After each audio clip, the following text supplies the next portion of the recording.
என்னோடு கூட எரேமியா தீர்க்கதரிசன புத்தகத்தில் 31வது அதிகாரம், from the book of Jeremiah chapter 31, 31வது அதிகாரத்தில் ஒரு வசனத்தின் அடிப்படையில் உங்களோடு கூட இந்த காலையில் நான் உங்களோடு கூட பேசவும், தொடர்ந்து இந்த மானிட்டர்ஸை கொஞ்சம் பேலன்ஸ் பண்ணுங்கள், எனக்கு அங்கே இருக்கிற சவுண்ட் தான் கொஞ்சம் எக்கோ ஆகுதுன்னு நினைக்கிறேன். 31வது அதிகாரத்தினுடைய 25வது வசனத்தை ஆதாரமாக இந்த காலையில் சில வார்த்தைகள் உங்களோடு கூட பகிர்ந்து கொள்ள கர்த்தர் உதவி செய்வாராக. ரொம்ப சுருக்கமான நேரம், என்னால் எந்த ப்ராமிஸும் பண்ண முடியாது, இந்த நேரத்துக்குள்ளே முடிப்பேன்னு சொல்லிட்டு ஒரு அப்படியே நீண்டு பிரசங்கம் பண்ணி சாயங்காலம் வரைக்கும் பிரசங்கம் பண்ண கூட கர்த்தர் வாய்ப்பு கொடுத்தா நல்லா தான் இருக்கும். ஆனால் அப்படி முடியாது, அதனால் சும்மா விளையாட்டுக்கு தான் சொல்லுவோம். கொஞ்ச நேரத்தில் எப்படியாவது முடிக்க முயற்சி செய்கிறேன். 31வது அதிகாரத்தினுடைய 25வது வசனம் இப்படி இருக்கிறது. கர்த்தர் சொல்லுகிறார், நான் விடாய்த்த ஆத்மாவை சம்பூர்ணம் அடைய பண்ணி தோய்ந்த எல்லா ஆத்மாவையும் நிரப்புவேன் என்று கர்த்தர் சொல்லுகிறார். திரும்ப ஒரு முறை வாசிகள் எல்லாரும்.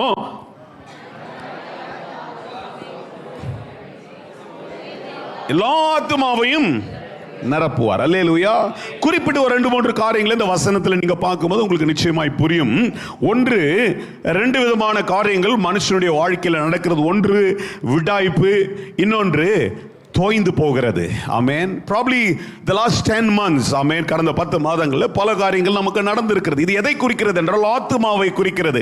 ஆத்மாவில் ஒரு பாதிப்பு வருகிறதற்கு சரீரத்தில் அநேக காரியங்கள் நமக்கு எதிராக செயல்படும் பொழுது ஆத்மா தோய்ந்து போகுது. அதனால தான் சங்கீதக்காரனும் சரி, அநேக வசனங்களுடைய ஆதாரங்களை பார்ப்பீர்கள் என்றால், ஆண்டவர் ஆத்மாவை காத்துங்க, என் ஆத்மாவே கர்த்தரை ஸ்தோத்திரி, என் ஆத்மாவை நீ தேவனையே நோக்கி அமர்ந்திரு என்று சங்கீதக்காரன் அநேக இடங்களில் சொல்லுகிறதை பார்க்கிறோம். Because you know what, man is operated by mind.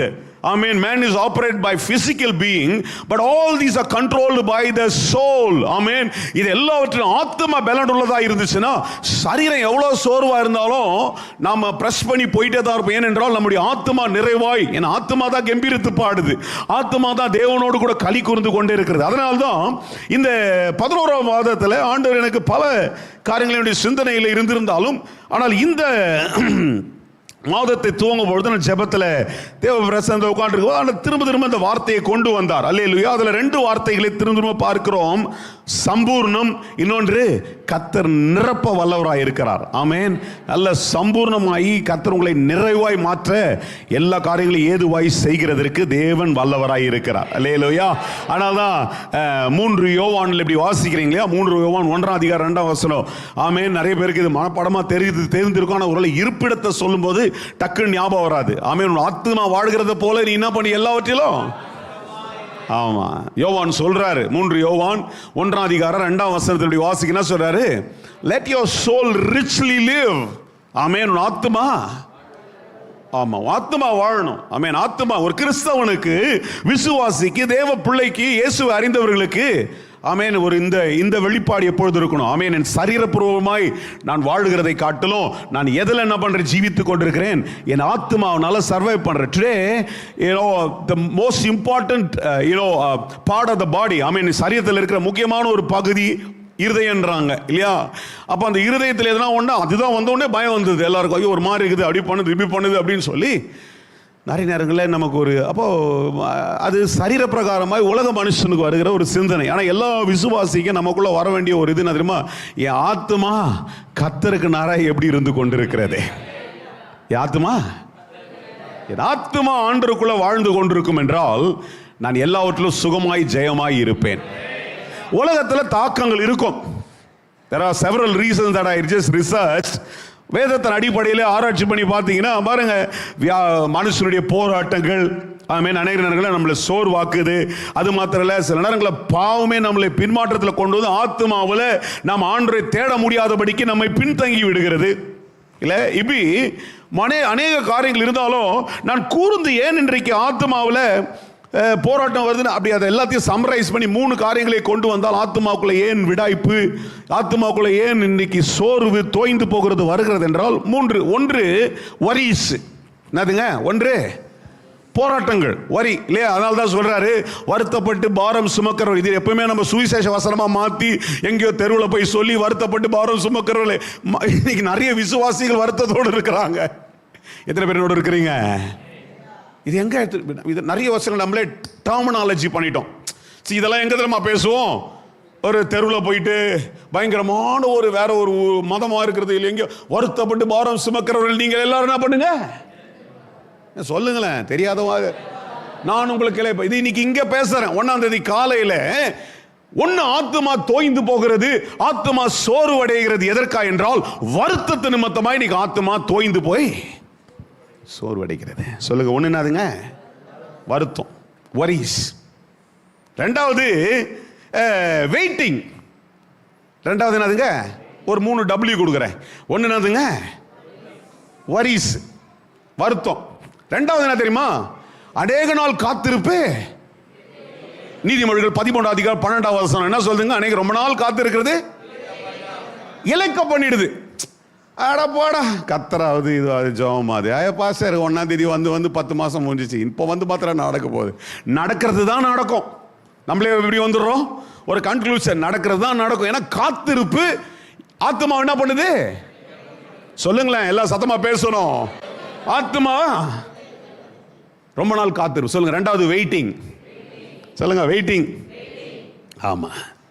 மூணாவது ஒன்று இன்னைக்கு விசுவாசிகளுக்குள்ள நடக்கிறது. அதான் சொன்ன, சம்மரைஸ் பண்ணி பார்த்தேன். Without rest. மூணாவதுங்க, ஆமா, ஓய்வு இல்லாம பல காரியங்களை செஞ்சுட்டு நாம என்ன பண்றோம்? ஆத்துமா கத்தரோடு கூட உறவாடாம என்ன பண்ணிடுறோம்? தோய்ந்து போகுது. நிறைய ஊழியர்கள் கூட இந்த போராட்டம் ஆயிடுச்சு. இப்போ அல்லது ரெஸ்ட் எடுக்கணும்னு சொல்லி இன்னைக்கு ஆண்டவர் தான் சொல்றாரு, இளைப்பாரு. அல்லேலூயா. அதனால சொல்றாரு 46ஆம் அதிகார சங்கீதத்தில், சங்கீதக்காரன் பல காரியங்களே பேசுகிற சங்கீதக்காரன் 46:10 என்ன தெரியுமா சொல்றாரு? வாசிங்களேன். ஆத்மாவே நீ ஏன் கலங்குறா? இல்லை நிறைய தப்பா வாசிக்கூடாது. சொல்லுங்க, 46:10 வாசிங்க. என்ன சொல்றாரு? 46:10 சொல்றாரு, நீங்கள் அமர்ந்திருந்து என்ன சொல்றாரு? அமராம இருந்தா எல்லாருமே ஊழியக்காரன் வேலை செய்யறவங்கலாம் ஐயா காலையில் இருந்தோன்னே பேக் எடுத்துக்கிறேன், கிளம்புறேன், இங்கே போகிறேன், அங்கே போகிறேன், ஓய்வே இல்லை. Without rest your soul will become weary. சொல்லுங்க. ஆமாம், இளைப்பாறுதல் ஒரு ஓய்வு இல்லாமல் இருக்கும் என்றால் என்ன ஆகிடும்? ஆத்துமா தோய்ந்து போகும். சொல்லுங்க, சத்தமாக பேசுங்க, பரவாயில்ல. கொஞ்ச நேரம் தான் பேசுறதுனால நீங்கள் கொஞ்சம் பேசினா ஆக்டிவேட்டடாக இருக்கும். உங்கள் பர்மிஷனோடு கூட ஒரு கொஞ்ச நேரம் எடுத்துப்பேன். இன்றைக்கி 6 மணிக்கெலாம் முடிக்க முடியாது, 1 மணி நேரத்தில் ரொம்ப கஷ்டம். அதனால் சனிக்கிழமை தானே, வீடு போய் தூங்க தானே போகிறீங்க. அதனால் கொஞ்சம் சத்தியத்தை கேட்டு போங்க. எப்படிங்க? ஆத்துமா இங்கே என்ன சொல்கிறாரு? ஆண்டவர் பேசுகிறார், விடாய்த்த சம்பூர்ணமாக்கி தோய்ந்திருக்கிற ஆத்மாவை. இப்போ விசுவாசிக்கு தான் பேசுகிறேன். I am not speaking this particular message is not for anybody that is outside this world. அவங்களுக்கு ஆத்துமான என்னன்னா அதுக்கு ஃபஸ்ட்டு விளக்கணும். கரெக்ட் தானே? அவங்களுக்கு போய் ஆத்துமான என்ன, ஆத்துமானு ஒன்று இருக்குதுப்பா, உன் ஆத்துமா தான் தேவனை நோக்கி பார்க்கணும் அப்படின்னா அதினாயா அப்படின்னுவான். அப்போ அவங்கள உட்காந்து நம்ம சொல்லணும், சரீரம் பாவத்துக்கு இது மாட்டிருக்குது அப்படின்லாம் பேசணும். இப்போ உங்களுக்கு இங்கே இருக்கிறவங்க ஏறக்குறைய எனக்கு அப்படி கண்ணில் பார்த்தா யாருமே புதுசாக காலில் வரவங்க இல்லை. எல்லாருக்கும் என்ன பண்ணுறோம்? இதெல்லாம் பாடுறோம். அதுவே பாட்டு கட்சியாக நம்ம சர்ச்சில் எல்லாம் மண்டம் போடமாக ஒன்று சொல்லிட்டு போயிடுறோம். என் ஆத்மாவே கத்தரை சோத்திரி, என் முழுவதுமே. போகும்போது அப்படியே அது எதுக்கு சொல்கிறோம் கூட தெரியாமல் சொல்லிட்டு போகக்கூடாது. அதை தான் இன்றைக்கு கர்த்தர் சுட்டி காட்டுகிறார் இந்த மாதத்தில். என்ன சொல்கிறாரு? என் ஆத்மாவே. ஆமாம், சங்கீதக்காரன் ஆமேன் அதை தான் என்ன பண்ணுறாரு? இந்த 46வது சங்கீதத்து 10ஆம் வசனம் தான் வாசிங்க. அமர்ந்திருந்து, அல்லேலூயா, அமர்ந்துதானே வேலையெல்லாம் விட்டுருங்க, எல்லாத்தையும் விட்டுருங்க, கர்த்தர் பார்த்துப்பார். இது ஒரு பழைய உபதேசம், அதுக்கெல்லாம் போல செய்யறத செய்யுங்க. ஆனால் கர்த்தருடைய சமூகத்தில் ஆமாம் கொஞ்சம் நாம் என்ன பண்ணோம்? என்னைக்கு நம்ம ஆத்மாவது அமர்ந்திருக்கிறது என்றால் ரீஃபியூலிங் பண்ணிக்கிறது. ஆமே, நான் தான் சொல்கிறேன். 2 வார்த்தையை நான் இந்த வார்த்தையினுடைய அடிப்படையில் நான் வாசிக்கும் போது ஆண்டவர் எனக்கு காண்பித்து ஒன்று, ஆண்டவர் the Lord will refresh you and replenish you.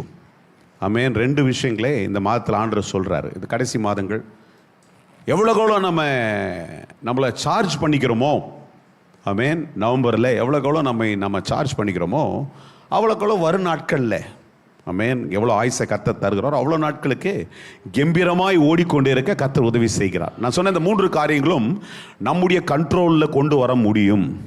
எத்தனை பேர் நோடு இருக்கிறீங்க? 3 காரியம். 1, கவலைப்படாமல் இருக்கணும்னு தான் ஆண்டவர் சொல்கிறார். அதனால தான் அவர் என்ன சொல்கிறாரு? என்ன பண்ணாது? உங்கள் கவலைகள் எல்லாம் என்ன பண்ணுங்க? அதை நம்ம முயற்சி எடுத்து தான் ஆகணும். உங்கள் கவலையெல்லாம் என்ன பண்ணு? வருத்தப்பட்டு நம்ம வந்து இது சுவிசேஷத்துக்கு போய் சொல்லிடுறோம். எங்க போய் சொல்றோம்? ரோட்ல என்னன்னு ஒருத்தர்கிட்ட வருத்தப்பட்டு பாரம் சுமக்கிறவர்களே நீங்கள் எல்லாரும் என்ன பண்ணுங்க, அதுல ஒண்ணு வேற சேர்த்துப்போம். நம்ம சொல்லி பழங்க, வருத்தப்பட்டு பாரம் சுமக்கிறவர்களே. நல்லா கவனிச்சு பார்த்தீங்களா அந்த வசனத்தை? நம்ம வந்து அது அடிஷனல் ஒரு கோட் கொடுத்துருவோம். வருத்தப்பட்டு அங்கே போட்டு இல்லை, நம்ம தான் என்ன பண்ணுறோம், அதை ஒரு சுவிசேஷ வாசனம் இன்னைக்கு. அதனால தான் அதை மாற்றி சபைக்கு கொண்டு வந்து சொல்லுகிறேன். வருத்தத்தோடு கூட வருத்தம் உனக்குரியது அல்ல. சொல்லுங்க, வருத்தம் அது வருத்தப்பட்டினால உன்னால ஒரு முழத்தை கூட்டவும் முடியாது, ஒரு முழத்தை குறைக்கவும் முடியாது. நீ எதுவுமே பண்றது உன்கிட்ட எந்த ஒரு அதிகாரமும் கிடையாது. வருத்தம் உனக்குரியது அல்ல, வருத்த நீ படக்கூடாது என்று இந்த 1ஆம் தேதி காலையில திரும்ப கர்த்தர் எச்சரிக்கிறார், ஞாபகப்படுத்துறார். எத்தனை பேருக்கு புரியுதோ எல்லாத்தையும் கடந்து ஒரு ஆமேன்னு சொல்லுங்க. இரண்டாவது, காத்திருக்கிறது என்பது எல்லாருக்கும் ஒரு தோய்வு. எல்லாருக்கும் காத்திருந்தீங்கன்னா ஆமா கஷ்டம்தான். என்னாலாம் சில விஷயத்தெல்லாம் இருக்கவே முடியாது. அதனால தான் நான் ஒரு டைம் லைன் சொல்லிட்டு அது அவங்க வரலன்னா எனக்கு ப்ரெஷர் ஆகிடும். அது என் டைம் லைன்லேயே கிளம்பிடணும். யாராவது சொல்லி 10:20 வாங்க அப்படின்னா அவன் 10:20 வரலான்னா இப்படி போவேன் அப்படி போவேன். அன்றைக்கி கூட ஒருத்தர் என்னை பிக்கப் பண்ணி போகிறதுக்கு திங்கக்கிழமை வண்டி எடுக்க முடியாத வீட்டாண்ட தண்ணி இருந்துச்சு. சரி இன்னொருத்தர் கூட போயிடலாம், இன்னொரு பாஸ்வேர்டு. அவர் சொன்னார், இப்போ 10க்கெலாம் ரெடியாக இருப்பா வந்துடுறேன்னாரு. வீட்டுக்கு வந்து பிக்கப் பண்ணிக்கிறேன். 10 மணிக்கு நான் ரெடி ஆகிட்டு குட்டி போன மாதிரி இப்படி போகிறேன் அப்படி பார்க்குறேன். அவருக்கு 2 வாட்டி ஃபோன் அடிச்சு பார்த்தா அவருக்கு பார்த்தா மேடவாக கூட ரோட்டில் திரும்ப. யோ அதுக்கு நானே போயிருப்பேன். சரி கொடையை பிடிச்சினா போயிடலாமான்னு பார்த்தா மழை பெய்யுது, தூரினே இருக்குது ஒரு மாதிரி. தீவிரம் பஞ்சு பார்த்தீங்களா, வேலை காட்டுச்சு. சரி இதை வேறு கொடையை திரும்பி அவங்க காரை எதுக்காக நினைக்கிறேன். இப்படி போகிறேன் வரேன். திருப்பி கேட்டேன், எங்க கோயிலம் பக்கத்தில் மாட்டினுக்கிறேன். யோ எதுக்கா 10 மணிக்கு நீங்கள் அப்போ நானாச்சும் ரிலாக்ஸ்டாக இருந்திருப்பேன். எனக்கு இந்த ஒரு வாட்டி சொல்லிவிட்டு அது வெயிட் பண்ணேன்னா என் கூட வர்றவங்களுக்கு தெரியும். இப்போ அது எனக்கு 5 நிமிஷம் முன்னாடி வந்துடுவாங்க கரெக்டாக. பாஸ்டர் 10க்கு சொல்கிறாராப்பா, 9:55 போயிட்டு அப்படியே நின்றுடலாம் அப்படின்ட்டு. ஏன்னா எனக்கு பொறுத்துக்க முடியாது, எழுந்து இப்படியும் அப்படியே ஓடுவேன். இதுவே அப்படின்னா ஒரு சில விஷயங்களுக்கு காத்து இருக்கிறதுன்றது ரொம்ப பயங்கரமான சொல்லுங்க சவால் தான். 10 மாசமாக காத்திருந்துருப்பீங்க. காத்திருந்ததுனால உன் ஆத்துமா தோய்ந்திருக்கலாம். அல்லேலூயா. காத்திருந்ததுனால ரொம்ப இழைச்சி போய் என்ன போயான்னு இருக்கலாம். இன்னைக்கு கர்த்தர் உன்னை பார்த்து சொல்றாரு, உன்னை காத்திருந்த உன்னுடைய ஆத்துமாவுக்கு கர்த்தர் சம்பூர்ணத்தை அனுப்புகின்றார். அல்லேலூயா. வருத்தத்தோடு இருக்கிற ஆத்துமா கர்த்தர் திருப்தி அனுப்ப என்று கர்த்தர் சொல்றார். அல்லேலூயா. ஓய்வு இல்லாமல் ஓடிக்கொண்டிருந்திருப்பா என்றால் கர்த்தர் ஓய்வை தருவாரு. நாம தான் அதை எடுத்துக்கணும். சொல்லுங்க, நாம தான் அந்த ஓய்வு எடுத்து என்ன பண்ணோம், கொஞ்சம் கர்த்தர் சமூகத்தில் ஆமாம் ஓய்வு எடுத்து பாருங்க, நல்லா இருக்குது. நான் இப்போ அதை கற்றுன்னு வரேன். எல்லாத்தையும் கொஞ்சம் ஓரமாக வச்சுட்டு கொஞ்சம் ரெஸ்ட் எடுத்தால் நல்லா தான் இருக்குது. சத்தமே கேட்காத ஒரு இடத்துல போய் உட்காந்துங்க, ரொம்ப நல்லா இருக்குது. அதிலே முக்கியமானது இந்த மொபைலை பார்க்காம இருந்து பாருங்க, ஓய்வு ரொம்ப நல்லா இருக்குது. சொல்லுங்க ஒரு ஆமேனு. மொபைலை நிறைய பேர் தூங்கும் போது கூட அப்படியே ஒரு சிந்தனை எடுத்துடி பார்ப்பாங்க. சொல்லிக்கிறேன்ல, என் கூட ஒரு ஃப்ரெண்டு, என் கூட கொலீக் ஒருத்தர் தான் வேலை செய்யும்போது, அப்போல்லாம் மொபைல் கொஞ்சம் கம்மியான நாட்கள். அவன் இப்போ தான் படுத்துனே இருப்பான் என் கூட ஹோட்டலில். திடீர்னு பார்த்தீங்கன்னா எழுவான், அந்த பெட்டு பக்கத்தில் ஒரு லைட் இருக்கும் இல்லையா, அந்த எப்பவுமே இந்த ஹோட்டல்ஸில் இருக்கும், அதை போடுவான். டக்குன்னு எதனா ஒன்று இருக்கும், எடுத்து படிப்பான். ஃபஸ்ட்டு அப்படியே தூக்கி போட்டு திருப்பி தூக்கிடுவான். அவன் பேர் ஜார்ஜ். நான் எனக்கு இந்த கொஞ்சம் சின்ன சத்தம் வந்தால் கூட எழுந்துருவேன். எனக்கு எரிச்சலாக இருக்கும். டேய் என்ன படிச்ச நீ இப்போ, என்ன பண்ண? இல்லைடா ஒன்று ஏதோ அது ஒரு பழக்கமாக மாறிடுதுன்னு நினைக்கிறேன். நிறைய இப்போ அதை கடந்து இந்த எந்த செஞ்சுரியில் வாடுறோன்னா இது தலைமொட்டிலேயே தான் இருக்குது.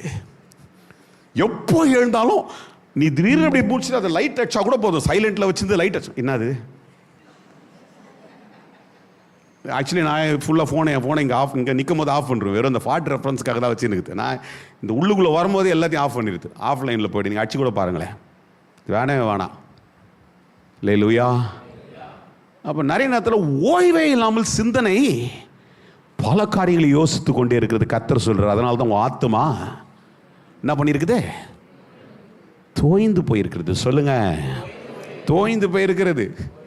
இளைப்பாறுதல் இல்லாமல் அப்போ தோய்ந்து போயிருக்கிற ஆத்துமாவுக்கு கர்த்தர் சொல்லுங்க. அந்த வசனத்தை திருப்பி அங்க வாங்க. என்ன சொல்லுது? 31ஆம் அதிகாரத்தில் 25ஆம் வசனத்தை நான் வாசிக்கிறேன் எரேமியாவில். ஏன்னா ஆத்மான என்னன்னு புரியணும், எதுக்காக கர்த்தர் இதை சொல்றாருன்னு நம்ம புரிஞ்சுக்கணும். சும்மா எடுத்துன்னு போயிடாது. ஒரு வாக்குத்தத்தோட புடிச்சிட்டு போயிட்டு ஆண்டவர் சொல்லிட்டாரு. எதுக்கு சொல்றாரு?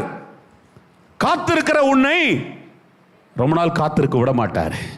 நாம தான் விசுவாசத்துல எழும்பி கட்ட வேண்டும். ஆண்டவர் பாரத்தோடு கூட வருத்தத்தோடு கூட அநேக நாட்கள் நம்மை விட மாட்டார். நான் இதை சற்று தியானித்துக் கொண்டிருக்கும் போது நேரம் கடந்து போனாலும் நான் அதை சற்று சொல்றேன். இன்றைக்கு ஒரு சம்பவத்தை பேசுகிறேன். நாளைக்கு காலையில் இன்னும் விலாவரியா இன்னொரு சம்பவத்தை கர்த்தர் பேச கொஞ்சம் ஆழத்தோடு கூட உதவி செய்வாராக. அதனால தான் தாவீது ஒரு இடத்துல எழுதுறார். 119 சங்கீதத்தின் 28 வசனங்கள் இப்படி எழுதுறார். என்ன சொல்றாரு? ஆண்டவரே, என் சஞ்சலத்தால் என் ஆத்துமா என்ன பண்ணுதுங்க? கரைந்து போகுதுன்றார். 119:28 வாசிங்களா, ரொம்ப அழகா இருக்கு பாருங்க. என்ன சொல்றாரு? சஞ்சலத்தினாலே என் ஆத்துமா. 119 சங்கீதம் எங்க இருக்குது? தேடி முடிச்சிங்கிறதுக்குள்ள நான் வீட்டுக்கு போயிடுவேன்னு நினைக்கிறேன். அதனால எங்க இருக்குதுன்னா பைபிள்ல தான் இருக்குது, மத்திய பகுதியில் இருக்குது. 119:28 எங்க இருக்குது சொல்லுங்க. என்ன வாசிங்க, என்ன சொல்லுங்க? நான் ஆண்டவரே என்ன சொல்றாரு அவரு? சஞ்சலத்தால் சொல்லுங்க, சஞ்சலத்தால் என் ஆத்துமா கரைந்து போகும். 25 வாசிங்க. என் ஆத்துமா மண்ணோடு. இந்த மனுஷன் பார்க்காதே கிடையாது. அதனால தான் அடிக்கடி தாவீதை பற்றி எடுத்து பேசுறதுக்கு நான் அதை உட்காந்து யோசித்து கொண்டிருக்கும் பொழுது ஆண்டு எனக்கு ஒரு காரியத்தை ஞாபகப்படுத்தினார். இந்த சம்பவம் ஏறக்குறைய இங்கே இருக்கிற 90% எல்லாருக்கும் தெரிஞ்சிருக்கும். அதனால் குயிக்காக முடிக்கிறதுக்காக ரெஃபரன்ஸஸை மாத்திரம் சொல்லி குயிக்காக சில காரியத்தை மாத்திரம் நான் விளக்குகிறேன். அதாவது தாவீது பல அல்லோல்கள், நிறைய பேர் சொல்கிற மாதிரி அவர் சின்ன வயசுலேருந்தே போராட்டம் தான். அவர் வாழ்க்கையில் சின்ன வயசுலேருந்தே ஆனந்தம்பிங்க அப்பா இப்பா எல்லாருமே அவரை துரத்தி டோஸ்ட் பண்ணிட்டே இருக்கிறாங்க. இப்படி தான் இருந்துச்சு அவர் வாழ்க்கை, எல்லாருக்கும் தெரிந்திருக்கும். ஆனால் அதன் மத்தியிலும் கர்த்தர் வெற்றிகளை தருகிறார். கர்த்தரையே நம்பி இருக்க கர்த்தர் எத்தனையோ வழிகளை செய்தபடினால எல்லாவற்றிலும் கர்த்தரை சார்ந்து இந்த மனுஷன் கடந்து வந்தார். ஆமேன். அப்படிப்பட்ட ஒரு தாவீது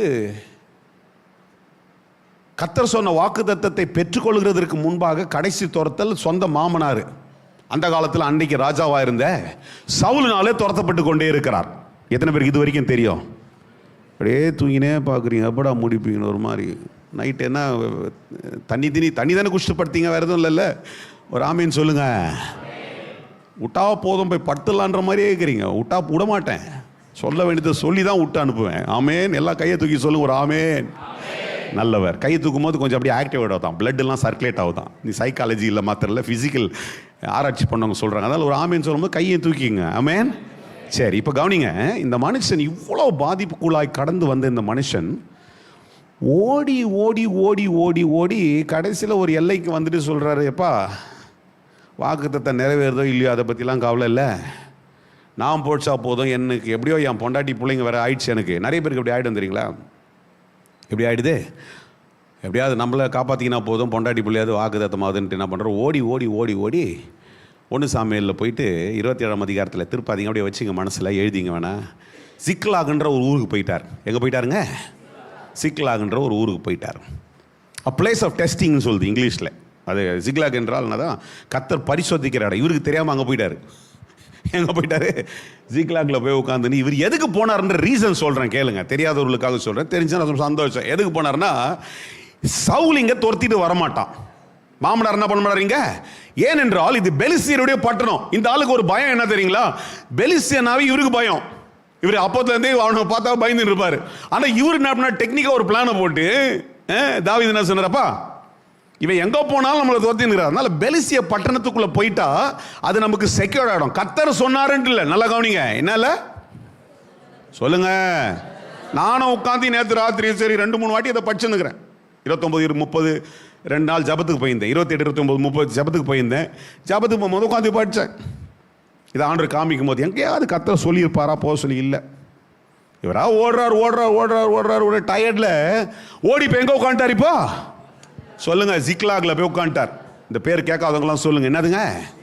ஜிக்லாகில் ஓடி உட்கார்ந்து இப்பொழுது என்ன நினச்சிக்கிட்டாரு? அப்பா இவர் நினச்சாரு சவுல் ஒண்டி தான் பிரச்சனை, சவுல் ஒண்டி தான் பண்ணுறான் பிரச்சனை. அதனால் நம்ம மாமனார்கிட்ட இருந்து தப்பிச்சிட்டோம், அவனுடைய ஆட்கள் இருந்து தப்பிச்சுன்னு சொல்லி வந்து உட்காந்துட்டு அங்கே உட்காந்துட்டு அந்த ராஜா என்ன பண்ணால், அங்கே இருந்தவன் இவர்களை கூப்பிட்டு, பரவாயில்ல ஒரு நல்ல ஒரு நிறைய இடத்துல பாருங்கள் ஆதாயம் தேடி சேர்த்துப்பாங்க ஆட்டில், அந்த மாதிரி இவர் நினச்சாரு இவன் ஒரு பெரிய ஃபோர்ஸு, ஏற்கனவே நம்மால ஒரு பெரிய ஒருத்தனை அடிச்சு காலி பண்ணிக்கிறான், இவன் நம்ம கூட இருக்கிறது நமக்கு ஒரு பேலண்டான்னு சொல்லி பண்ணால் அவனுக்கு ஒரு நல்ல இடத்தையும் கொடுத்து இவங்க கூட ஒரு 600 பேர் போனாங்க. 600 குடும்பங்கள் போனதால 600 பேரையும் கூப்பிட்டு வந்து என்ன பண்ணிட்டான், ஒரு இடத்துல உட்கார வச்சுடே நீங்கள் நல்லா இருங்கடா இந்த இடத்துல அப்படின்னு சொல்லி கொடுத்துட்டான்.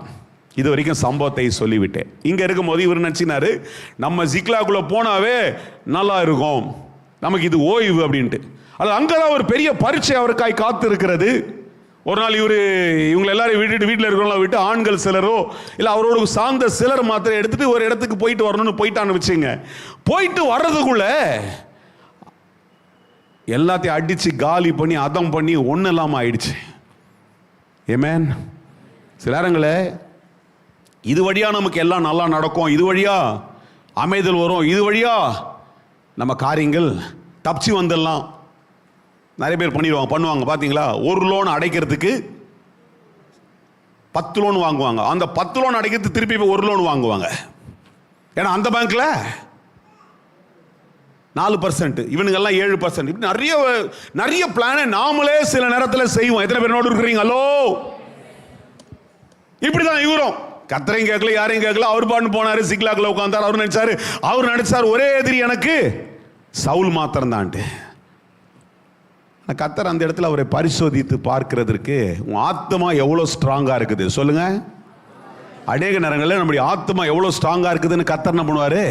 பரீட்சைகளை கொண்டு வருகிறார். சொல்லுங்க, எனக்கு வருகிற போராட்டங்கள் எல்லாம் என் ஆத்மாவை பலப்படுத்த, என் ஆத்மாக்குள்ள ஜெயத்தை கொண்டு வர, இன்னும் கத்தரையே சார்ந்து இருக்க கத்தர் அநேக நேரங்களில் போராட்டங்களை கொண்டு வருகிறார்.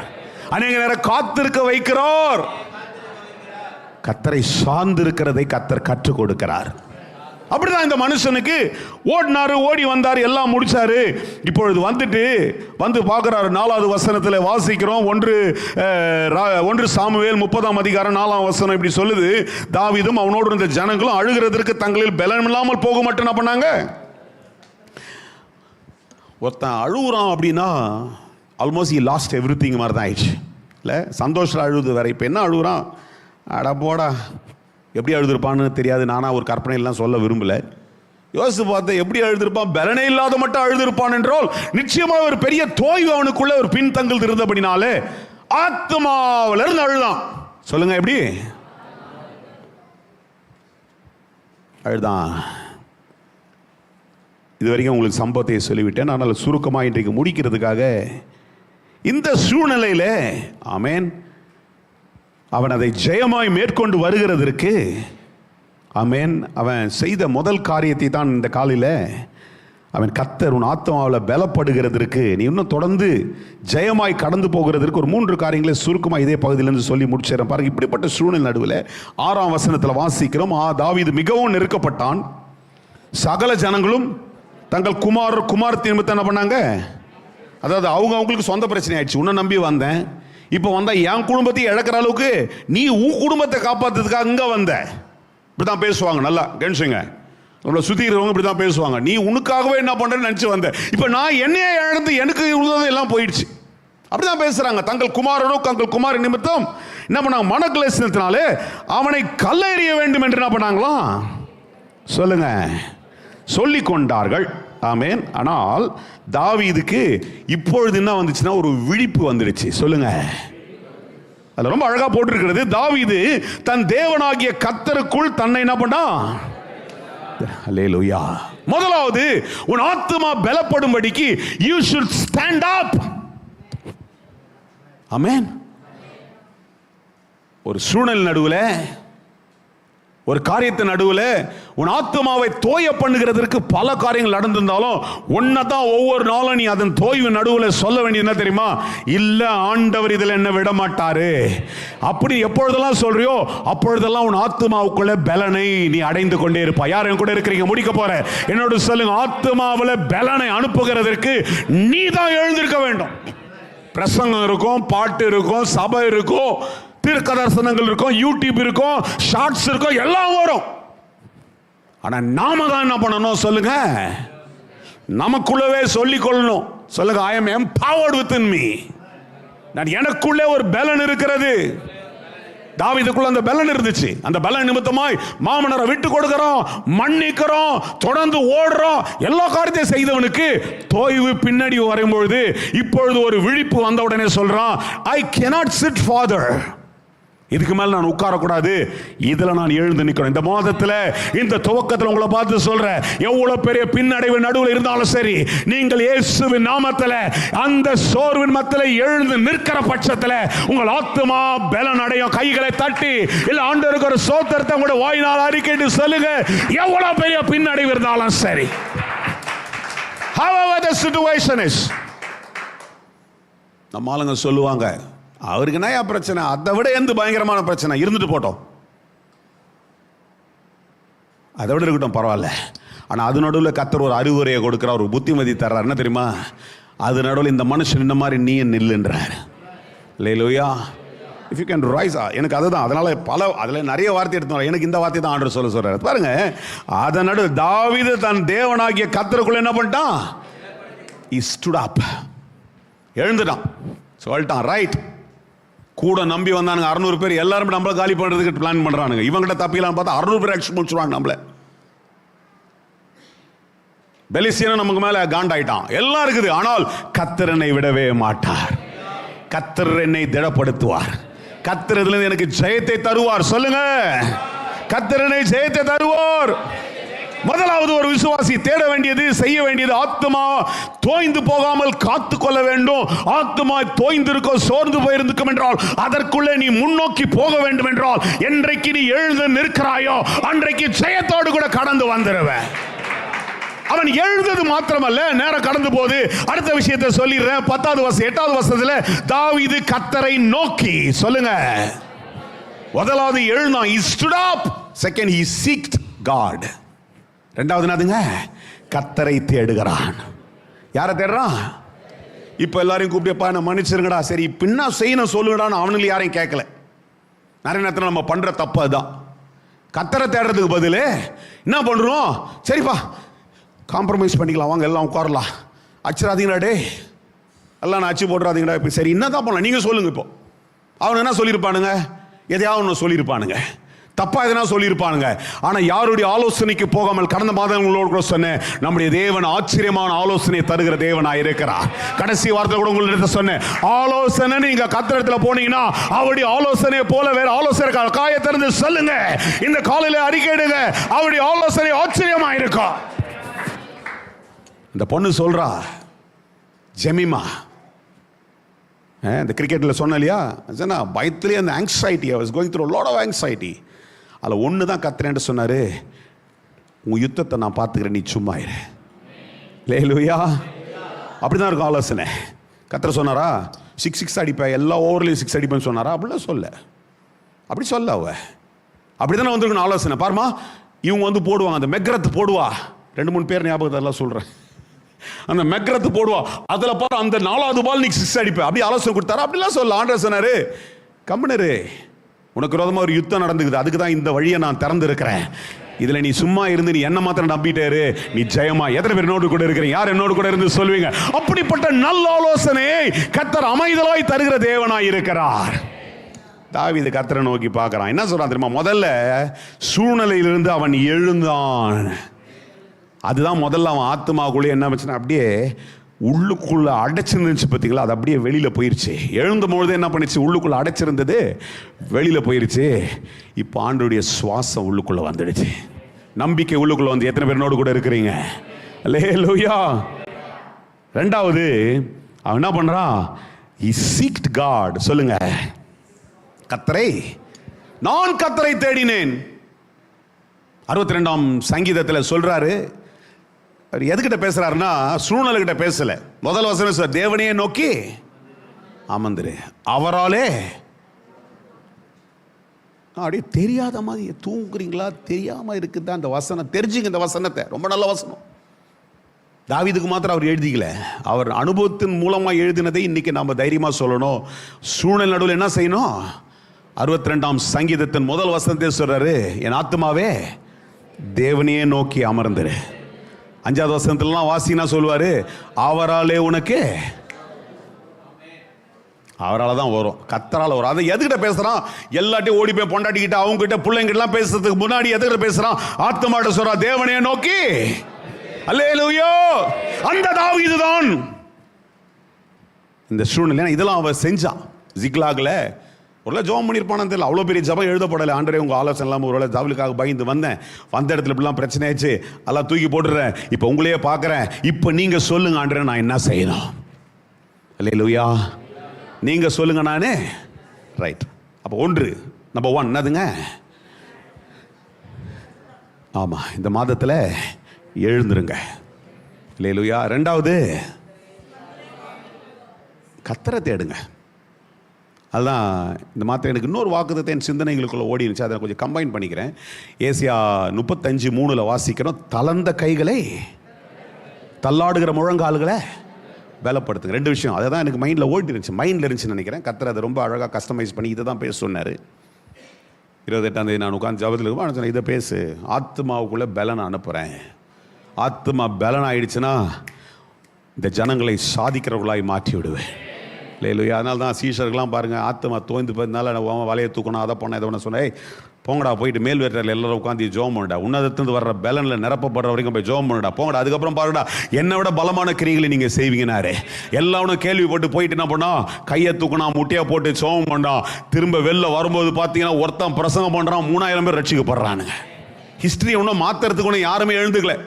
அங்கங்கே 50,000, 5 லட்சம், 1 லட்சம்லாம் கூடி வருது. ஹைதராபாத்தில் ஒரு சபை தான் சார், அந்த பேரை உங்களுக்கு தெரிஞ்சிருக்காங்க பாசா. அவர் பேர் பிரவீன். நேற்று பேசியிருந்தாங்க, நேற்று பேசியிருந்தோம் சொன்னாங்க, பாசா யாரோ தெரியும் உங்களுக்கு சதீஷ் தெரியும், பிரவீன் தெரியுமா? நான் தெரியாதுங்க அப்படின்னு சார். அவருக்கு சாட்சியில் 1.5 லட்சம் பேர் வராங்களாம். இப்படி நிறைய சபைகள் இன்றைக்கு ஸ்தாபிக்கப்பட்டது. ஆனால் ஒரே பிரசங்கத்தில் 3000 பேர் ரட்சிக்கப்பட்டாங்கிற ஹிஸ்ட்ரி மாற வேண்டும். எத்தனை பேர் என்னோடு இருக்கிறீங்க? லேலுயா. ஞானஸ்தானம் எடுத்தாங்க. லேலுயா. அது எப்போ வரும் தெரியுமா? ஆத்மாவுக்குள்ளே கர்த்தருடைய பலனால் எழும்பி நாம் ஜெயித்து கொண்டே இருக்கும்பொழுது நாம் ஜெயமுள்ளவர்களாய் மாறி விடுவோம். அல்லேலூயா. அப்போ பாருங்க, அவர் சொல்றாரு, தேவனையே நோக்கி அமர்ந்துரு. நான் நம்புகிறது யாரால வரும்?